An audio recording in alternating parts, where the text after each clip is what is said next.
Guys ये कोई normal roast की वीडियो नहीं है, बल्कि ये है एक नई टाइप की वीडियो जिसको अपन नाम देते हैं स्टोरी टाइम। तो ये स्टोरी तब की है जब गर्मियों की छुट्टियों में मैं अपने नानी के घर गया हुआ। तब एक लड़की ने मेरे को बेमतलब में ब्लेम करा कि मैंने उसको भाई को मारा, लेकिन मैंने उसे टच भी नहीं किया था। अब मैं ये तुम्हें आखिर में बताऊंगा कि उसने मेरे को ब्लेम क्यों करा था और क्या हुआ, क्योंकि रिटेंशन का तो भूखा मैं भी हूँ। तो चलो अब इस वीडियो को शुरू करते हैं। तो ये उस दिन की बात है जिस दिन मेरे गेमिंग चैनल के ऊपर 500 सब्सक्राइबर हुए थे। तो मैंने सोचा खुद को पार्टी देने का, तो मैंने खुद को पार्टी दी थी 3 मैंगोज की।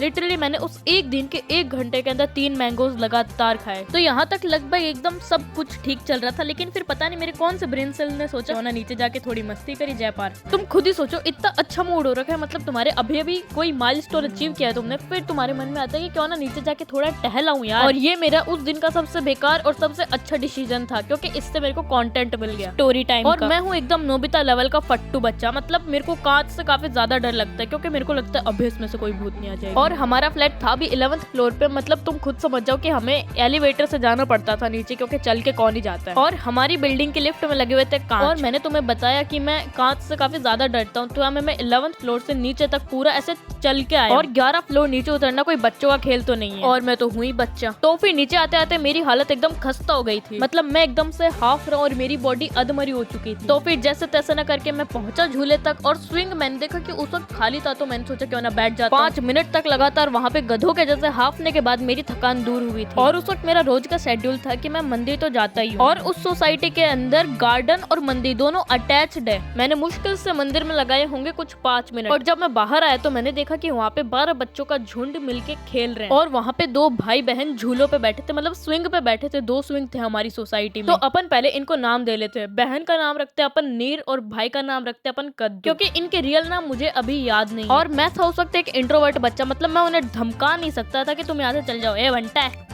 चल। और वही वो दोनों एकदम अपोजिट मूड के। मैंने कद्दू से पूछा कि ए बच्चे झूला दे। उसने कहा क्यों, तेरा नाम लिखा हुआ है? मेरे मन ने कहा कोई नहीं, बच्चा है जी, सह लेंगे थोड़ा सा। फिर और 5 मिनट बीत गए। मैंने फिर उस बच्चे से पूछा कि तेरा नाम क्या है? मेरे पूछते उसने जवाब दिया क्यों, बायोग्राफी बनानी। फिर कुछ देर बाद मैं गया उसकी बहन के पास और उससे कहा कि बेटा आप तो बड़े हो, वो तो छोटा है, तो आप दे दो ना झूला। उसने कहा क्यों, छोटा होकर एहसान करा उसने मेरे पे? झूला चाहिए मेरे को था, लेकिन महाभारत उन दोनों के बीच हो गई। मैं यहाँ पे मस्त खड़ा हूँ और मेरे सामने ड्रामा यानी भाई बहन की लड़ाई चल रही है। और फिर मेरे को पता चल गया था कि they were not of my type. और फिर थी इम्तिहान की घड़ी, क्योंकि मैं फिर से 11 फ्लोर ऊपर चढ़ के वॉशरूम करने गया, क्योंकि भले वहाँ पे गार्डन और मंदिर जैसी फर्स्ट क्लास फैसिलिटीज हो, लेकिन वॉशरूम वो क्या होता है, वो फैसिलिटी होती है, वो तो हम रखते ही नहीं है। फिर मैं 11 फ्लोर ऊपर चढ़ के गया और वैसे 11 फ्लोर नीचे उतर के आया। स्टोरी अब एकदम बिगिनिंग में आ चुकी है, मतलब जैसा अपन ने शुरू करा था मैं वहीं पे ही था। वही बेजान और अधमरा बच्चा, और वही उसने देखा कि झूला खाली है। फिर मैं झूले पे जाके बैठा, और इस बार मेरा दृढ़ निश्चय था कि मैं इधर से हिलने नहीं वाला। फिर मेरे बाजू वाले झूले पे एक और लड़का आके बैठ गया, और जैसी मेरी थकान दूर हुई वो दोनों भाई बहन फिर से आ चुके थे। कद्दू ने मेरे से कहा कि भैया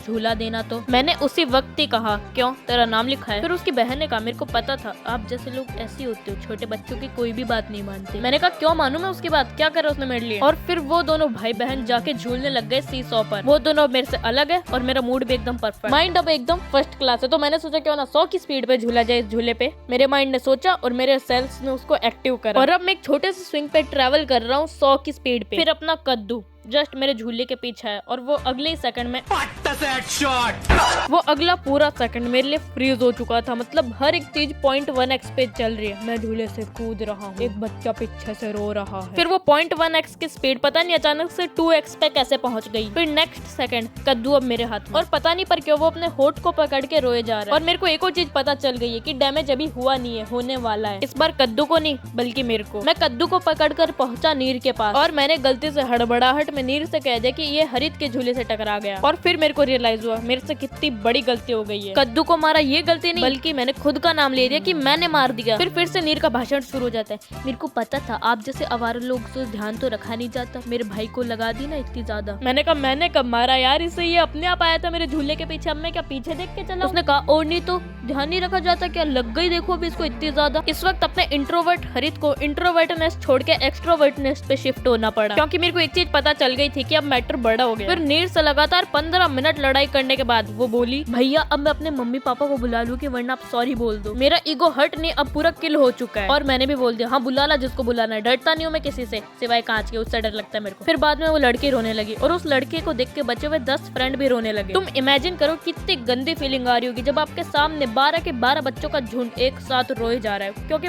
आपने मारी उनमें से एक को है। मैंने कहा ग्रैनी एस्केप तो काफी हो गए, अब लगता है इस सिचुएशन से भी एस्केप करना पड़ेगा। तो फिर मैं तो भाग गया घर, और घर पहुंचते ही मेरे को लग रहा था डर कि रिएक्शन क्या होगा घर वालों का। और मेरे घर वाले मेरे एक्सपेक्टेशन से बिल्कुल अपोजिट, मतलब वो लोग मेरे को अप्रिशिएट कर रहे हैं मेरे इस काम के लिए। वो कह रहे तूने अच्छा किया, अब वो आगे से ध्यान रखेगा और उसके लगेगी नहीं। सो गाइस ये थी मेरी स्टोरी, और अगर आप चाहो तो आप लोग भी शेयर कर सकते हो। आने वाले 4-5 महीनों में मैं उसके ऊपर भी वीडियो बना दूंगा। सो गाइस मिलते हैं नेक्स्ट वीडियो में, तब तक के लिए स्टे ट्यून्ड।